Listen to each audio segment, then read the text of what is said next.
महाराष्ट्र सरकार आणि kinetic green यांच्या संयुक्त विद्यमाने 10,000 महिलांसाठी पिंक ई रिक्षा उपक्रम सुरू झालाय।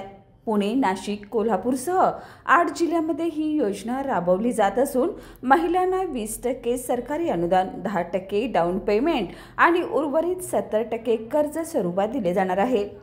प्रकल्पाअंतर्गत महिलांना मोफत प्रशिक्षण, ड्रायव्हिंग लायसन्स, चार्जिंग सुविधा, 5 वर्षाची वॉरंटी आणि दर तिमाहीत एक मोफत सर्व्हिससह देखभाल करार दिला जाणार आहे। यामध्ये घटस्फोटित, विधवा आणि गरीब महिलांना प्राधान्य दिले जाणार असून प्रकल्प महिलांच्या आर्थिक सक्षमीकरणासोबत हरित पर्यावरणालाही चालना देईल।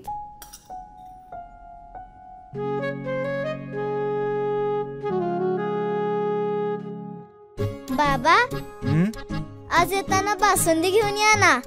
अगं, कालच आपण आईचा वाढदिवस होता म्हणून आणली होती ना।